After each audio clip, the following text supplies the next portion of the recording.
ଆଜି ସକାଳୁ ମୋ ଭିତରେ କାମ୍ବାଲି ବାଇର ଆତ୍ମା ପଶି ଯାଇଥିଲା, ସେଥିପାଇଁ ମୁଁ ଝାଡ଼ାଝୁଡ଼ି କରିବା ଷ୍ଟାର୍ଟ କରିଦେଇଥିଲି। ଏଇନା ସିନା ସବୁ କିଛି ସଜେଇକି ରଖିଦେବି, କିନ୍ତୁ ଆଉ 4 ଦିନ 5 ଦିନ ତଳେ ସବୁ କିଛି ସେମିତି ହେଇଯିବ।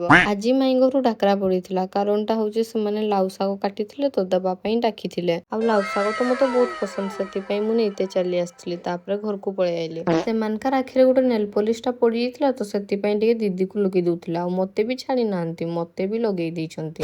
ଆଜି 4ଟା ବେଳକୁ ଏତେ ବଢିଆ ୱେଦର ହେଇଥିଲା ଯେ ଆମେ ଟିକେ ଭାବିଲେ ଆଇସ୍କ୍ରିମ ଖାଇବା। ଆଉ କିଏ ବର୍ଷାରେ ଆଇସ୍କ୍ରିମ ଖାନ୍, ଆମେ ଖାଇ। ସଞ୍ଜ ବେଳେ ବର୍ଷା ଛାଡିଲା ପରେ ମୁଁ ବାପା ବୋଉଙ୍କ ସହିତ ଚାଲି ଆସିଥିଲି ପରିବା ମାର୍କେଟ। ଆଉ ଫାଷ୍ଟ ଆମେ ଛୋଟୁ ପାଇଁ ଗାଜର ନେଇଥିଲେ, ଘର ପାଇଁ ଟିକେ ବିଲାତି ବି ନେଇ ଆସିଥିଲେ। ଆଉ ବିଲାତିକା ଦେଖତେ ଯେମିତି ରେଟ୍ ବି ସେମିତି। ଆଉ ଟିକେ ଛୋଟୁ ପାଇଁ କଳମ ଶାଗ ବି ନେଇଥିଲେ। ରାସ୍ତାରେ ଆଇଲା ବେଳେ ମୋ ନଜର ପଡି ଯାଇଥିଲା ଏଇ ଫୁଲଗା ଉପରେ। ଆଉ ସେଇ ଫୁଲ ଭିତରୁ ମତେ 2ଟା ବହୁତ ପସନ୍ଦ ଆସିଥିଲା, ତ ମୁଁ 2ଟା ନେଇକି ପଳେଇ ଆଇଲି। ଘରକୁ ଆଇଲା ପରେ ମୁଁ ତାଙ୍କୁ ବଢିଆ ରକମ ଡାକିଲି, କିନ୍ତୁ ସେମାନେ ଜାଣିଥିଲେନି ମୁଁ ତାଙ୍କ ପାଇଁ ଫୁଲ ନେଇକି ଆସିଛି ବୋଲି। କିନ୍ତୁ ମୁଁ ତାଙ୍କ ପାଇଁ ହିଁ ଫୁଲଟା ନେଇକି ଆସିଥିଲି। ସେମାନେ ହଠାତ୍ ଟିକେ ଫୁଲ ଦେଖିକି ସକ୍ ହେଇଯାଇଥିଲେ, ଆଉ ଖୁସି ବି ବହୁତ ହେଇଯାଇଥିଲେ। ଆଉ ମତେ ଗୋଟେ ସେମାନେ ଫୁଲ ଦେଇଥିଲେ, ଆଉ ବାବା ତାଙ୍କ ଲାଜ।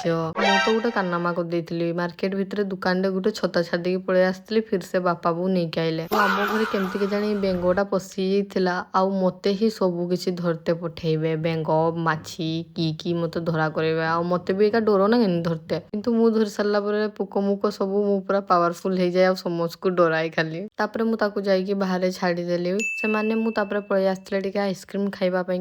ଆମକୁ ବହୁତ ଆଇସ୍କ୍ରିମ ଖାଇତେ ମନ କରୁଥିଲା, ବାକି ବର୍ଷା ବି ପଡୁଥିଲା। ଆମକୁ ଥଣ୍ଡା ଲାଗେନି, ଆମକୁ ଗରମ ଲାଗେ ବର୍ଷାରେ ବି। ମୁଁ ତାଙ୍କୁ କର୍ନ ଆଇସ୍କ୍ରିମ କହିଥିଲି ଆଣିବା ପାଇଁ, ଆଉ ମତେ ଖଟା ମ୍ୟାଙ୍ଗୋ ଧରେଇ ଦେଲେ। ହଉ ଛାଡ, କିଛି ନାହିଁ।